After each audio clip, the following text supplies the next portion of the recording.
আসসালামু আলাইকুম বন্ধুরা, আমি Mohammad Munna. Welcome to all about amplifier. বন্ধুরা, আমার সামনে একটি অ্যাম্পলিফায়ার দেখতে পাচ্ছেন, আমাদের বড় ভাইয়ের অ্যাম্পলিফায়ার। তো অ্যাম্পলিফায়ারটি মূলত পুরোপুরি আপডেট করা হবে এবং মডিফাই করা হবে। তো চলুন বন্ধুরা, আপনাদেরকে সঙ্গে করে নিয়ে এই অ্যাম্পলিফায়ারে যা যা কিছু আছে সব কিছু আমরা খসিয়ে ফেলি। এই অ্যাম্পলিফায়ারটি কে করেছে আমি জানি না, বা কোন মিস্ত্রি করেছে তাও জানি না। একবার কেবল ম্যানেজমেন্ট গুলো দেখুন, তাহলে বন্ধুরা আপনারা মিস্ত্রিটার অভিজ্ঞতা আপনারা বুঝে নেবেন। তো বন্ধুরা, ভিডিওটি শুরু করা যাক, চলুন। বন্ধুরা, সর্বপ্রথম আমরা কেবলগুলো খুলছি। বিভিন্ন জায়গাতে কেবলগুলো লাগানো আছে ছড়িয়ে ছিটে। এই কেবলগুলো খোলার পরে আমরা ছোট্ট আকারে যে ইনপুটের যে তারগুলো আছে সেই ইনপুটের তারগুলো কেটে ফেললাম এবং একটি ব্লুটুথ কেটে ফেললাম। তো ব্লুটুথটা সুন্দরভাবে লাগানো ছিল, ব্লুটুথটা সাইডে রেখে দিলাম এবং আমাদের যেই ছোট্ট একটি বেস্টন আছে সেই বেস্টনটি এখন খসাবো।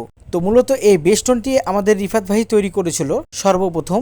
আর এইবার আপনারা 2.1 বেস্টন যে সার্কিটগুলো এখন এসেছে ওগুলো হচ্ছে আপডেট এগুলো চাইতে। বন্ধুরা দেখুন, বেস্টনটি আমরা এখন খসাচ্ছি।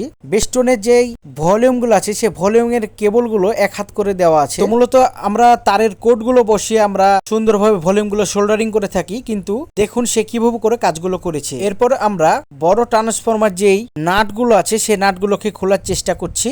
এরপরে পুরোপুরি অ্যাম্পলিফায়ারটি উল্টে রেখে 4+4 যে স্টোরেজ যে সার্কিটটি আছে আমাদের, সেই সার্কিটটা একবার দেখুন। খুব ভালো মানের ক্যাপাসিটার দেওয়া আছে। তো বন্ধুরা, এই ক্যাপাসিটার গুলো 10,000 মাইক্রোফ্যারাড 100 ভোল্ট জামিসন ক্যাপাসিটার। তো বন্ধুরা, এই ক্যাপাসিটারটি খুবই আত্মধুনিক এবং ভালো মানের ক্যাপাসিটার লাগানো হয়েছিল সেই সময়। কিন্তু বন্ধুরা, আমরা হিটসিংটা লাগাতে হয়তো পারবো না। হিটসিংটা 14টা ফুটা আছে ডাবল ডাবল করে। তো বন্ধুরা দেখুন, হিটসিংটা ডবল ডাবল ফুটা আছে কেন বললাম, হয়তোবা টুয়েন লাগানো ছিল এই জন্য ফুটা করা হয়েছে ডবল ডবল করে, অথবা ট্রানজিস্টর লাগাতে ব্যাকা করেছিল এই জন্য ডবল ডবল করে। যাই হোক, হিটসিংটা আমাদের আর লাগবে না। এবং বাংলা একটি ট্রান্সফরমার দেখুন, sharp transformer 3000 ampere, made in Bangladesh. ট্রান্সফরমারটি কেমন, কারা কারা ব্যবহার করছেন অবশ্যই কমেন্টে জানাতে ভুলবেন না।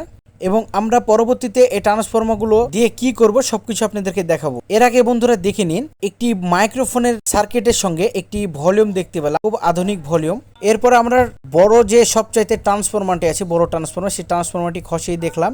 ট্রান্সফরমারটি কাটিং করতে হবে। কাটিং করার পর এই ট্রান্সফরমারটি আমরা পুনরায় আবার সুন্দর করে ঘুষে মেজে রং করব।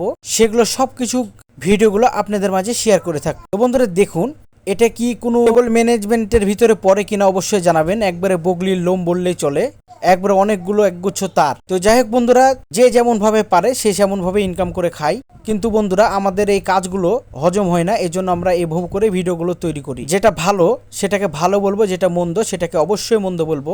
এই জন্য বন্ধুরা, আমরা সবচাইতে বেশি খারাপ। বন্ধুরা, আবার কোনো নতুন কোনো ভিডিও নিয়ে আবারও হাজির হয়ে যাব আপনাদের সঙ্গে। সবাই ভালো থাকবেন, সুস্থ থাকবেন। আল্লাহ হাফেজ, আসসালামু আলাইকুম।